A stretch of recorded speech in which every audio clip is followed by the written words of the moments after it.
ইন্নাল্লাহা আশতারা মিনাল মুমিনিনা আনফুসাহুম ওয়া আমওয়ালাহুম বিআন্না লাহুমুল জান্নাহ। ইমানদাররা একদিন আল্লাহর কাছে আবেদন করে কয়, আল্লাহ কুল ইন্না সলাতি ওয়া নুসুকি ওয়া মাহইয়ায়া ওয়া মামাতি লিল্লাহি রাব্বিল আলামিন। আল্লাহ বলেন, নবী গো আপনি বলেন, ইন্না সলাতি আমার নামাজ, অনুসুকি আমার কুরবানি, ও মাহইয়ায়া আমার বেঁচে থাকা, ও মামাতি আমার মৃত্যুবরণ করা, লিল্লাহি রাব্বিল আলামিন সব আল্লাহ রাব্বুল আলামিনের জন্য। আল্লাহর বান্দা তার জান দিছে, তার মাল দিছে, বেঁচে থাকা আল্লাহর জন্য, মরে যাওয়া আল্লাহর জন্য। আল্লাহ কয়, বান্দা তোর সবটি নিলাম না, আমি আল্লাহ তোর থেকে দুইটা নিলাম, একটা হলো তোর মাল আর একটা হলো তোর জান। সুবহানাল্লাহ। বান্দায় দিছিল চারটা, আল্লাহ নিছে দুইটা। বান্দা দিছে ফ্রি, আল্লাহ কয় না ফ্রি না, আমি আল্লাহ বিনিময় দিলাম বিআন্না লাহুমুল জান্নাহ। সুবহানাল্লাহ। আল্লাহ মুমিন বান্দার জান মাল কিনে নিয়েছেন, বিনিময়ে দিয়েছেন জান্নাত। সুবহানাল্লাহ। আল্লাহ কিনে নিছে। এখানে বেচা কেনার কথা বললেন কেন? যে বেচা কেনার কথা বলার কারণ হলো, কেউ যদি কোনো জিনিস বিক্রি করে দেয়, তার উপর ওয়াজিব হলো এই বিক্রিত মাল তার কাছে হস্তান্তর করা। ঠিক কিনা বে ঠিক? আল্লাহ বলেন জান্নাত বিক্রি করা এর তো হলো অবশ্যই তোমরা জান্নাত পাইবা। সুবহানাল্লাহ। তো আল্লাহ বিক্রি করছে। এখানে একটা প্রশ্ন, জিনিস না দেখায়া বিক্রি করা জায়েজ নাই, এজন্যই পুকুরের মাছ বিক্রি করা জায়েজ নাই। কেন? পুকুরে কি পরিমাণ মাছ আছে আমরা জানি না, নাকি জানি? দেখা যায়, এজন্যই পুকুরের ভিতরে মাছ বিক্রি করা জায়েজ নাই, না দেখা জিনিস বিক্রি করা জায়েজ নাই। আল্লাহ যে আমাদের কাছে জান্নাত বিক্রি করলো, আমাদেরকে তো কোনোদিন দেখাই নাই, আল্লাহ কেমনে বিক্রি করলো? এমন না জায়েজ কাজ আল্লাহ কেমনে করলো? কথা ঠিক কিনা বে ঠিক? আল্লাহ বলেন, না না বান্দা, আমি আল্লাহ না জায়েজ কাজ করছি না, আমি আল্লাহ জায়েজ কাজই করছি। আল্লাহ কেমনে করলেন? জান্নাত কোনোদিন দেখাইলেন না, আমাদের কাছে বিক্রি করলেন। আপনি বললেন দেখাইছেন, আল্লাহ কয় হ্যাঁ দেখাইছি। আল্লাহ তাআলা বলে, ও বান্দা, আমি যখন পৃথিবীতে মানুষ বানানোর জন্য পরামর্শ করেছিলাম, ইন্নী জাইলুম ফিল আরদি খলিফা, ও ফেরেশতারা আমি পৃথিবীতে প্রতিনিধি পাঠাইবো, মানুষ বানাইবো, আমি আল্লাহ পৃথিবীতে পাঠানোর কথা বলছিলাম। কিন্তু তোমাদের বাবা আদমকে সৃষ্টি করে আমি বলছি, ওয়াকুলনা ইয়া আদম উসকুন আনতা ওয়া যাওজুকাল জান্নাহ, ও আদম হাওয়া তোমরা জান্নাতে থাকো। সৃষ্টি করছে দুনিয়ার জন্য, জান্নাতে দিছে কেন? আল্লাহর উদ্দেশ্য হলো, আমি আল্লাহ সর্বশেষ নবীর মাধ্যমে কোরআনে জানায় দেব জান্নাত বিক্রি করছি। মানুষে যদি জিজ্ঞাসা করে, আল্লাহ জান্নাত দেখাইছেন, কোনোদিন বিক্রি করছেন যে? আল্লাহ বলেন, তোমার এই প্রশ্নের উত্তর দেওয়ার জন্য তোমার বাবাকে সৃষ্টি করেছি, দুনিয়ার জন্য দিছি জান্নাত। ও বাবা আদম, তুমি জান্নাত ভালো করে দেখে দাও, তোমার সন্তানদেরকে যায় বলবা আমি পিতা হয়ে জান্নাত দেখে আসছি, তোমরা নিজ দ্বিধায় কিনতে পারো। সুবহানাল্লাহ। আদম আলাইহিস সালাতু ওয়াস সালাম হলো মানব জাতির বংশীয় পিতার আদি পিতা।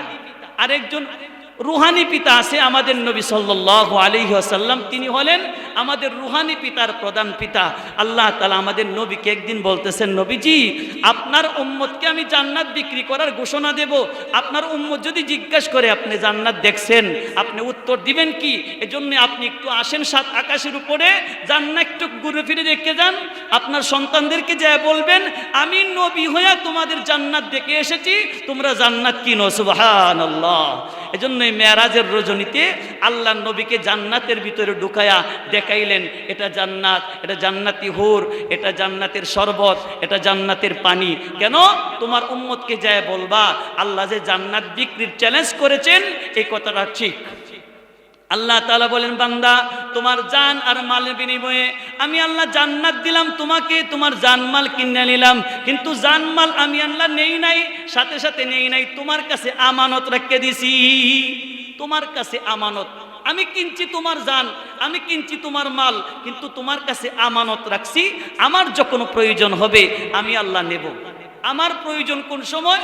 প্রতিদিন 5 ওয়াক্ত নামাজের সময় তোমার জান আমার প্রয়োজন, বৎসরে একবার তোমার মাল আমার প্রয়োজন, যাকাত দিবা বৎসরে একবার, প্রতিদিন 5 বার 5 ওয়াক্ত নামাজ পড়বা। কেউ যদি 5 ওয়াক্ত নামাজ না পড়ে, বোঝা গেল আল্লাহর জান্নাত বেচা কিনার চুক্তিতে সে অটল না। আল্লাহ বলেন, তুমি বান্দা তোমার চুক্তি ভঙ্গ করেছো, আমি আল্লাহ কিছু করার নাই, ঠিক কিনা ঠিক। সুতরাং যে ব্যক্তি 5 ওয়াক্ত নামাজ পড়ে না, সে জান্নাত কিনার চুক্তিতে অটল নাই। যে ব্যক্তি যাকাত প্রদান করে না, সে জান্নাত কিনার চুক্তিতে অটল নাই। আল্লাহ বলে, যখন কাফের বেঈমানদের সাথে যুদ্ধ হবে, তখনও তোমার কাছে আমার পাওনা, তোমার জান আর মাল দিয়া বেঈমানদের সাথে যুদ্ধে লিপ্ত হবা, মোকাবেলা করবা। ইউকাতিলুনা ফি সাবিলিল্লাহি ফায়াকতুলুনা ওয়া ইউকতালুন। ও বান্দা, তোমার কাছে জান আর মাল আমানত রেখে দিছি, আমার দ্বীনের যখন প্রয়োজন হবে বেঈমানদের মোকাবেলা করে তোমার জান তুমি দিবা, প্রয়োজনে শহীদ হইবা, তারে হত্যা করবা, সে তোমাকে হত্যা করবে। সুতরাং এই ব্যবসা করলে তোমাদের কোনো লস হবে না, তোমরা শুধু লাভবান হইবা। আল্লাহ তাআলা বলছেন, 1 নাম্বার পুরস্কার কঠিন জাহান্নাম থেকে মুক্তি। 2 নাম্বার পুরস্কার তোমাদের জীবনের সমস্ত গুনাহ মাফ।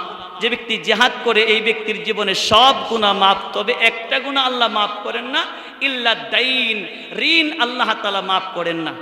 সমাজের মধ্যে এই রূপটা কিন্তু অনেক আছে। নিজের ভাইকে সমান হারে অংশ ভাগ করে দেয় না। নিজের বোন যে পাওনাদার, এটা অনেক ভাইয়া জানেও না। অনেক ভাইয়েরা কি করে, সম্পদ যা আছে ক্ষেত এগুলো ভাগ করে দেয়, বাড়ির যে সম্পদ আছে দেয় না। কয় এরা আইন দেখায়, কয় বাড়ি ভাগ করে দেওয়া লাগে না। এরকম কোনো নিয়ম নাই। বাপ যদি মৃত্যুবরণ করে, বড় ভাইয়ের দায়িত্ব হলো, ও আমার ভাই বোনেরা তোমরা বসো, এই যে বাবার টাকার কিনা পেঁয়াজ, বাবার টাকার কিনা চাউল, বাবার টাকার কিনা লবণ, এগুলো আমি একা ভক্ষণ করা আমার জন্য জায়েজ নাই, হারাম। সুতরাং আমি হারাম খাইতে চাই না, সবাই বসো, এগুলো আগে ভাগ করে নেই, এরপরে বাবার জমি জমা ভাগ করি। এটা হলো বড় যিনি, তার দায়িত্ব। এখন এটা আসেনি, এটা নাই। কেন? তারা মনে করে যে এটা যে যেমনে পারে এমনে নেই। বড় ভাই তার সুবিধা যে দিক দিয়ে এই দিক দিয়ে ভাগ করে নিয়ে গেছে, ছোট ভাই অন্য দিক দিয়ে ভাগ করে নিয়েছে। এটা কেন? যে আমরা বড় জালিম হয়ে গেছি, আল্লাহ তাআলার আমরা আল্লাহ তাআলার হক নষ্ট করতেছি। আল্লাহ রাসূল বলেছেন, মান কাতা মিরাসাহু কাতা আল্লাহু মিরাসাল জান্নাহ। যে ব্যক্তি কোনো ব্যক্তির হক নষ্ট করলো, কোনো ব্যক্তির ওয়ারিশ নষ্ট করলো, আল্লাহ তাআলা তার জান্নাতের ওয়ারিশ নষ্ট করে দিবে। আপনি বোনের হক নষ্ট করেছেন, আপনার জান্নাতের হক কাটা। আপনি ভাইয়ের হক নষ্ট করেছেন, আপনার জান্নাতের হক কাটা। মান কাতা মিরাসাহু, যে ব্যক্তি কোন অংশীদারকে কর্তন করে দিল, কাতা আল্লাহু মিরাসাল জান্নাহ, আল্লাহ তার জান্নাতের মিরাস কর্তন করে দিবে। মুহতারাম হাজিরিন, একটু চিন্তা করার দরকার। নিজের মন গড়া চলা না। আল্লাহ তাআলা কোরআনে কারীম দিয়েছেন আমাদেরকে কোরআনের উপর চলার জন্য। সম্মানিত উপস্থিতি, আমি যে কথা বলতেছিলাম, আল্লাহ তাআলা নবীর একজন সাহাবী উসমান ইবনে মাদউন যে বলছিল, নবীজি আমি 5টি কাজ করতে চাই, আপনি যদি অনুমতি দেন। নবী অনুমতি দিলেন না। আল্লাহ তাআলা নবীকে বললেন, সাহাবী ইয়া রাসূলুল্লাহ, এমন একটা ব্যবসা শিক্ষা দিন যে ব্যবসা করলে আমার কোনো লস হবে না, শুধু লাভ হবে। 1 নাম্বার ব্যবসার কথা বলছিলেন জাহান্নাম থেকে মুক্তি।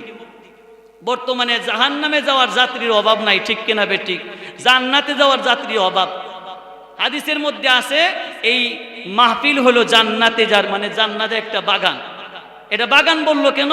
যে দেখবেন আপনারা অনেক সময় বাসে যদি ঢাকা যান, ঢাকার গাড়ি পাকুনতে যাইবেন, যায় দেখবেন আপনি গাড়ি তুলতেছেন আর গাড়ির তাফা দিয়ে বলতেছেন ঢাকা ঢাকা ঢাকা ঢাকা। আচ্ছা আপনারা বলেন, এই গাড়ির নাম কি ঢাকা? গাড়ি কি ঢাকা? গাড়ি ঢাকা না, যিনি তাফা দেয় উনি ঢাকা না, যেখানে গাড়ি আছে এটাও ঢাকা না। তার উদ্দেশ্য হইল, আপনি যদি গাড়ি তুলতে বসেন তাহলে গাড়ি আপনাকে ঢাকায় নিয়ে যাবে। কথা ঠিক কিনা ঠিক?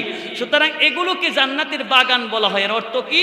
অর্থ হইল, আপনি যদি এখানে বসেন, ওলামা ইকরামের কথা শুনেন, আমল করেন, আমল করলে আপনাকে এই আমলে জান্নাতে নিয়ে যাবে। সুবহানাল্লাহ। এজন্যই বলা হয় এটা জান্নাতের বাগান। জান্নাত কম না বেশি বলেন তো শুনি? জান্নাত বেশি না, জাহান্নাম কম। অথচ জাহান্নামী মানুষ বেশি, জাহান্নামের সংখ্যা কম। জান্নাতের মানুষ কম, কিন্তু জান্নাতের সংখ্যা বেশি। কারণ কি?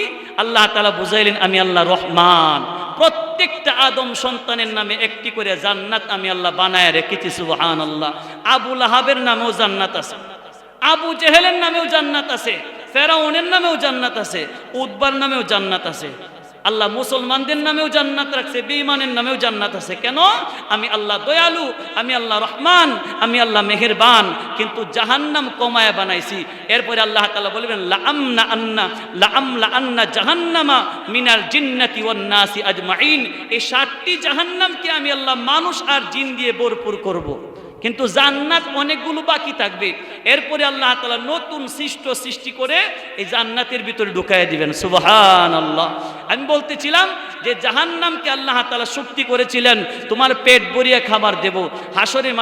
হাসরের মাঠে জাহান্নাম যায় কয়, আল্লাহ আমাকে পেট ভরিয়ে খাবার দিবার ওয়াদা করেছেন, আমাকে পেট ভরিয়ে খাবার দেন। আল্লাহ তাআলা জাহান্নামী দিবেন একের পর এক। এরপরে বলবে আল্লাহ আরো দেন। এরপরে আল্লাহ আরো দিবেন। এরপরে আল্লাহ আনে দেন। হালমিম মাজিদ, আল্লাহ আরো আসেনি জাহান্নামী। হালমিম মাজিদ, আল্লাহ আরো আসেনি। হালমিম মাজিদ, আরো আসেনি। আল্লাহ দিতেই থাকবেন। এরপরেও জাহান্নামের পেট ভরে না। এই সমাজের মধ্যেও কিছু মানুষ আছে, তার সম্পদ এই পরিমাণে হইছে হিসাব করার টাইম নাই, এরপরেও তার সম্পদে হয় না। আছে কিনা নাই? এই মানুষটার চরিত্র আর জাহান্নামের চরিত্র এক। জাহান্নামের যেমন কোনোদিন পেট ভরে না, দুনিয়াদার কিছু মানুষ আছে তার পেট কোনোদিন ভরে না। এত সম্পদ, এরপরেও কয় নাই। মাহফিলের জন্য চাঁদা চাইলে কয় হুজুররা আর কত ব্যবসা শুরু করবো, ব্যবসা পাচ্ছি। নাউজুবিল্লাহি মিন জালি। কেন? তার চরিত্র হলো জাহান্নামের চরিত্র। জাহান্নামে কইব হালমিম মাজিদ, হালমিম মাজিদ, আল্লাহ আরো জাহান্নামে আছে, আল্লাহ আরো দিবেন। এরপরেও কইব আল্লাহ আরো আছে, আরো দিবেন। এক পর্যায়ে আল্লাহ নিজের কুদরতি পা জাহান্নামের ভিতরে ঢুকায় দিবেন। এরপরে জাহান্নাম বলবে কত, আল্লাহ হইছে আমার পেট ভরছে। এই জাহান্নাম আল্লাহ তাআলা সৃষ্টি করেছেন বান্দাকে সতর্ক করার জন্য, জাহান্নামে দেওয়ার জন্য না। দুনিয়ার কোনো মানুষকে এখন জাহান্নামে দিছে? কে বলেন দিছে? আল্লাহ তাআলা বান্দাকে সতর্ক করার জন্য বান্দা জাহান্নামে একটা বানায় রাখছি। আমি আল্লাহর অবাধ্য হইলে জাহান্নামে প্রবেশ করায়া আমি আল্লাহ তোমাদেরকে শাস্তি প্রদান করব। একদিন জান্নাত আর জাহান্নাম আল্লাহ তাআলার সাথে এরকম কথা বলতেছেন। এক পর্যায়ে জান্নাত আর জাহান্নাম দুইজনে ঝগড়া লাগছে। জান্নাতে কয় আল্লাহ, জান্নাতে জাহান্নামকে বলে, জাহান্নাম জান্নাতকে বলে, হে জান্নাত দেখো আমার ভিতরে যে ঢুকে এটি মোটা তাজা বড় বিশাল বড় বড় নেতা, আমি জাহান্নামের ভিতরে ঢুকে, আর তুমি জান্নাতের ভিতরে ঢুকে আট ভাঙ্গা পাও ভাঙ্গা কায়না লুলা লেংরা এটি ঢুকে। জাহান্নাম জান্নাতকে কটাক্ষ করে বলতেছেন, জান্নাত আল্লাহর কাছে কয় আল্লাহ আমার ভিতরে লুলা লেংরা কায়না অন্ধ কানা চোখ নাই পাও নাই এইডি খালি, আর জাহান্নামের ভিতরে এমপি মন্ত্রী মোটা তাজা এরা ঢুকতেছে। আল্লাহ তাআলা জান্নাতকে বলে, জান্নাত তুই আমি আল্লাহর রহমত, আমি আল্লাহ যাদের উপর দয়া করি তোর ভিতরে ঢুকায়া আমি আল্লাহ রহমত করব। সুবহানাল্লাহ। জাহান্নামকে কয় লাফালাফি করিস না, তুই আমি আল্লাহর গজব, আমি আল্লাহ যাদের প্রতি রাগ করেছি তোর ভিতরে ঢুকায়া শাস্তি প্রদান করব। তাহলে জান্নাত আর জাহান্নাম আল্লাহ তাআলা বানাইছেন বান্দাকে সতর্ক করার জন্য। আমরা যে কথা বলতেছিলাম, আমাদের জানমাল বিক্রি হয়ে গেছে। কি হয়ে গেছে? আপনার যদি বাড়ি বিক্রি করলেন, এই বাড়ির মধ্যে যদি আপনি থাকেন, থাকতে দিত না। যদি থাকতে দে শর্ত করে দিব, আমার বাড়িতে থাকলে ভাড়া দেওয়া লাগবে, ঠিক কিনা বে ঠিক? আল্লাহ তাআলা বলছেন, বান্দা তোমার জান কিন্তু আমি কিনে রাখছি, মালও কিন্তু আমি কিনে রাখছি, তোমার কাছে আমানত। আমার যখন দরকার দিতে হবে, ফজরের নামাজের সময় কিন্তু তোমার জান আমার দরকার। তুমি যদি ল্যাপ মুড়ি দিয়ে শুয়ে থাকো, তাহলে আমি আল্লাহ বুঝবো তোমার সাথে যে চুক্তি হয়েছিল চুক্তি ভঙ্গ হয়ে গেছে। সুতরাং ফজরের নামাজের সময় যে মুসল্লির উঠতে নামাজে যায় না, আপনারাই বলেন তারা কি আল্লাহর জান্নাত বেচা কিনার চুক্তিতে অটল না অচল? অচল। এই অচল চুক্তিওয়ালারা কিন্তু জান্নাতে যাবে না। মোহতারম হাজিরিন, হাদিসের মধ্যে আছে আল্লাহ তাআলা প্রত্যেকটা ঈমানদারকে জান্নাতে নিবেন, কিন্তু কোন সময় নিবেন? বান্দার দফা শেষ করিয়া, একবারে 12টা বাজায়া। একদল জান্নাতি তাদের শরীর কালো অন্ধকার থাকবে, কপালের মধ্যে লেখা থাকবে ইন্নাল জাহান্নামিয়ুনা উতাকাউল্লাহি মিনান নার। এরা হলো ওই সমস্ত ব্যক্তিরা, এই সমস্ত জাহান্নামীরা যাদেরকে আল্লাহ তাআলা মাফ করে দিয়েছেন। সুবহানাল্লাহ। তার শাস্তি ভোগ করিয়া, জিনা করার কারণে এতদিনের সাজা, ঘুষ খাওয়ার কারণে এতদিনের সাজা, গান্দা খাওয়ার কারণে এতদিনের সাজা, সাজা সব শেষ হওয়ার পরে শরীরটা কালো আংরা হয়ে গেছে। আল্লাহ তাআলা এবার কয়, বান্দা তোরে মাফ করে দিলাম, তোর কপালের মধ্যে লিখে দিলাম যে তুই হলে জাহান্নাম থেকে মুক্তিপ্রাপ্ত জান্নাতি। মানুষের কাছে পরিচয় দিবা, কপালে লেখা থাকবো এলা জেল কাটতেছি, সমাজের মধ্যে কিছু মানুষ আছে না, জেল কাটলে মানুষ অপমান করে, এরকম কিছু জান্নাতি থাকবো, এর হলো জেল কাটা জান্নাতি। আর কিছু জান্নাতি সর্বপ্রথম মরার সাথে সাথেই জান্নাতি। সুবহানাল্লাহ। এরা কারা? হাদিসের মধ্যে আছে, যে ব্যক্তি 5 ওয়াক্ত নামাজ হেফাজত করে আল্লাহ রাব্বুল আলামিন তাদেরকে প্রথম দফায় জান্নাতে দিয়ে দিবেন। সুবহানাল্লাহ। তবে শর্ত হইল বান্দার হক কিন্তু আল্লাহ মাফ করবে না, তোমার বোনের হক আল্লাহ মাফ করবে না। কিছু পিতা আছে ছেলের জমি জমা ভাগ করে দিয়া মেয়েরে কিছু দিছে না, এখন হজও যাইব, কয় মা রে তোরে কিছু দিতারছি না, হজও যায় তোর জন্য দোয়া করবো। নাউজুবিল্লাহ। হজে যায় মেয়ের জন্য দোয়া করবে, ছেলের নামে সব লিখে দিছে। আচ্ছা কয় আপনারা তার হজ হইব? তার হজ হবে না। সে যখন হজ করতে যাবে আল্লাহ তাআলার কাছে যায় বলবে লাব্বাইকা আল্লাহ আমি উপস্থিত হয়েছি। আল্লাহ তাআলা বলেন না না বান্দা তুই উপস্থিত হস নাই, আমি আল্লাহ তোর উপস্থিতি কামনা করি নাই। মুহতারাম হাজিরিন, মাহফিল হইল হেদায়েতের জন্য। আলী ওয়াজ শুনলাম আর মজা লাগলো এরকম না, হেদায়েতের জন্য মাহফিল। আমার জীবনকে পরিবর্তন করতে হবে। আমি যদি আজকে মৃত্যুবরণ করি আমার জীবনে সব লীলাখেলা ধ্বংস হয়ে যাবে, আমার বন্ধু বান্ধব সব আমাকে বলে যাবে, আমার কবর, আমার হাসর, আমার মিজান আমাকেই দেখতে হবে। আমার কবরে আমার ভাই যাবে না, আমার বোন যাবে না, যাদের জন্য এত সম্পদ অর্জন করলাম, উপার্জন করলাম, সব তারা ভোগ করবে, কিন্তু আমি কিছুই পাবো না। হাসরে মাঠে আমি আফসোস করে বলবো আল্লাহ আমি তো সন্তানের জন্য হারাম খেয়েছিলাম, ঘুষ খেয়েছিলাম, আল্লাহ তাদের জন্য, আল্লাহ আজকে তাদেরকে জাহান্নামে দাও। ইউবাসসিরুনাহুম ইয়াওয়াদ্দুল মুজরিমু লাউ ইয়াফতাদি মিন আযাবি ইয়াউমিইযিন বিবানি ওয়া সাহিবাতিহি ওয়া আখিহি। হাসরে মাঠে একজন আরেকজনকে দেখবে, ছেলে বাবাকে দেখবে, বাবা ছেলেকে দেখবে।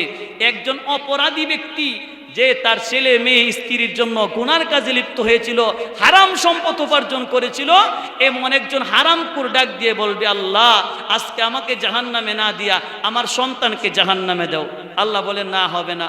আল্লাহ ও আখি আমার ভাইকে জাহান্নামে দাও, আল্লাহ কয় না।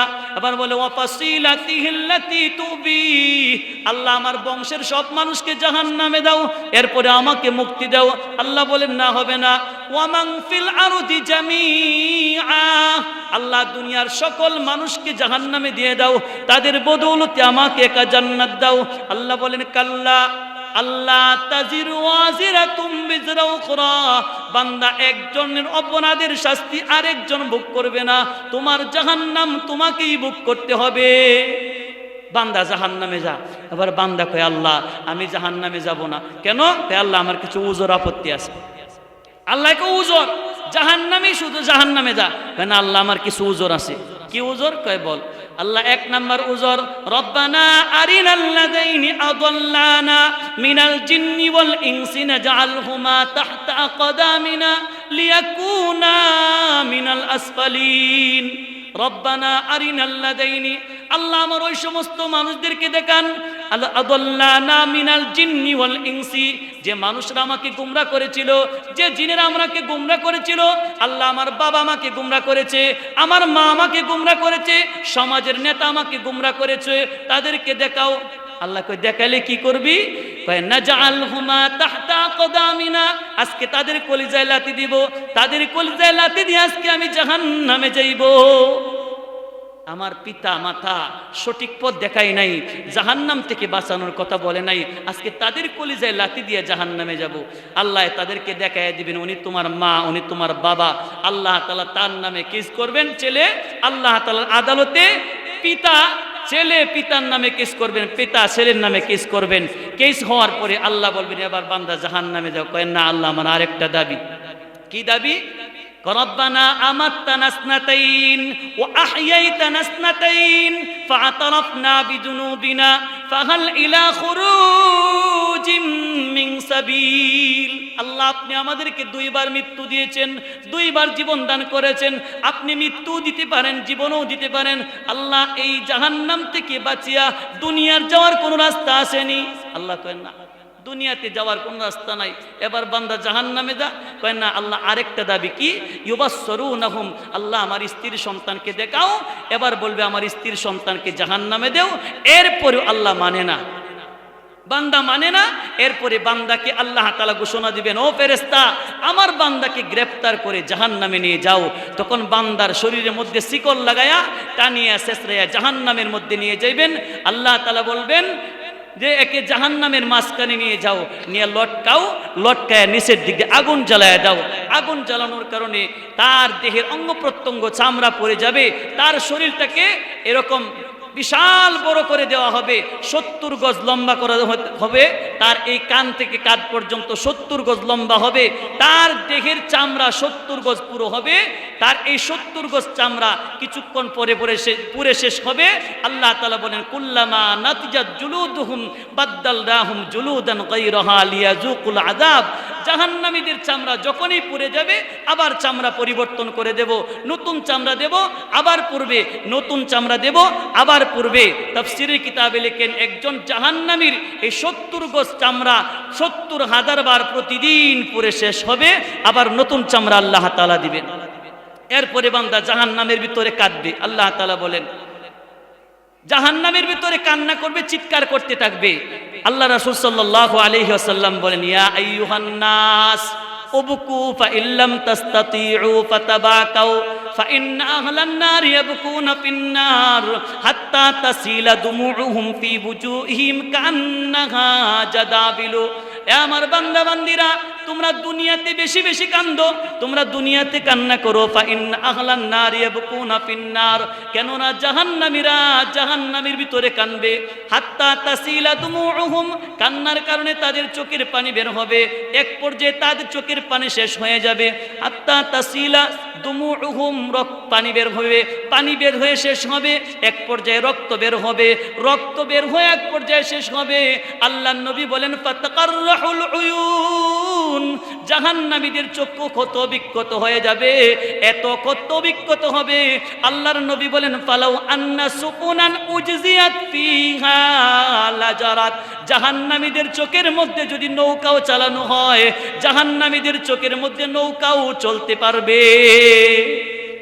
জাহান্নামীদের চোখের মধ্যে নৌকা চলবে, চিন্তা করছেন? আবার সুপুনুন হইল বহু বচন, সাফিনাতুন এক বচন, একটি নৌকা, সুপুনুন বহু বচন, অনেকগুলো নৌকা, তাহলে কমাস কম 3টা নৌকা জাহান্নামীদের চোখের মধ্যে চলবে। চিন্তা করছেন কি অবস্থা হবে? আমাদের খবর নাই, আমরা মনে করি জাহান্নাম আল্লাহ কাফেরদের জন্য বানাইছে, অথবা জাহান্নাম আল্লাহ বানাইছে শুধু ইহুদি খ্রিস্টানদের জন্য। না না, অনেক মুসলমান জাহান্নামে যাবে, অনেক ইমানদার জাহান্নামে যাবে, অনেক নামাজি জাহান্নামে যাবে। এজন্যই নামাজিরা সাবধান, হালাল হারাম বাছাই করা। বান্দার হক যদি নষ্ট হয়ে যায় আল্লাহ তাআলা বান্দার হক মাফ করবেন না। বান্দার হক বান্দার কাছ থেকে মাফ নিতে হবে। হাসরের মাঠে 2টা আদালত বসবে, একটা আল্লাহর আদালত, আল্লাহর হকের আদালত, আর একটা বান্দার হকের আদালত। আল্লাহর হকের মধ্যে যদি কমতি হয়ে যায়, সর্বপ্রথম বান্দার হকের মধ্যে আউয়ালু মা ইউহাসাবু বিহিল আবদু ইয়াউমাল কিয়ামাতিস সালাহ, কিয়ামতের দিন সর্বপ্রথম প্রত্যেকটা বান্দার নামাজের হিসাব নেওয়া হবে। নামাজ যদি ঠিক হয় বাকিগুলো আল্লাহ তাআলা বলবেন ঠিক আছে বান্দা মাফ করে দিলাম, সুবহানাল্লাহ। আর মহিলাদের হিসাব 2টা। রাসূল সাল্লাল্লাহু আলাইহি ওয়াসাল্লাম বলেন আউয়ালু মা তুহসাবু আনহু মারআতু ইয়াউমাল কিয়ামাতি আন সালাতিহা ওয়া আন বালিহা। মহিলাদের 1 নাম্বার হিসাব হবে নামাজের, 2 নাম্বার হিসাব হবে তার স্বামীর হকের। নামাজের সাথে সাথে স্বামীর হকের বিচার। মোহতারম হাজিরিন, এজন্য এই মা বোনদের হিসাব ডাবল, একটা হলো নামাজের হিসাব আর একটা নিজের স্বামীর হক পালন করছে কিনা। আমাদের অনেক মহিলারা নামাজ বন্দিগি ঠিক আছে, কিন্তু স্বামীর হকের বেলা একবারে দুর্বল। রাসূল সাল্লাল্লাহু আলাইহি ওয়াসাল্লাম হাদিসে পাকে ইরশাদ করেছেন, আম্মা জান আয়েশা রাদিয়াল্লাহু তাআলা আনহা বলেন ইয়া মা'শারান নিসা, হে পৃথিবীর মহিলারা, লাউ তা'লামনা বিহাক্কি আজওয়াজিকুন্না আলাইকুন্না, তোমরা যদি জানতে তোমাদের উপর তোমাদের স্বামীর কি পরিমাণ হক আছে, লাতামসাহুল কুবারু আন কাদামাই যাওজিহা বিখাদ্দিহা, তাহলে তোমাদের গাল দ্বারা তোমাদের স্বামীর পা পরিষ্কার করে দিতা। তোমরা যদি জানতে তোমাদের উপর তোমার স্বামীর কি পরিমাণ হক আছে, তাহলে তোমাদের গাল দ্বারা তোমাদের স্বামীর পা পরিষ্কার করে দিতা। কি যে পৃথিবীর মধ্যে নারীর উপর সবচেয়ে বড় হক হলো তার স্বামীর, এবং একজন পুরুষের উপর সবচেয়ে বড় হক হলো তার মা। এজন্যই মা বোনেরা সাবধান, নামাজ রোজা ইবাদত বন্দেগীর সাথে সাথে আপনি স্বামীর হকটা পালন করবেন। স্বামীর হক যদি পালন না করেন, নামাজ রোজা ইবাদত বন্দেগী দিয়া জান্নাতে যাওয়া যাবে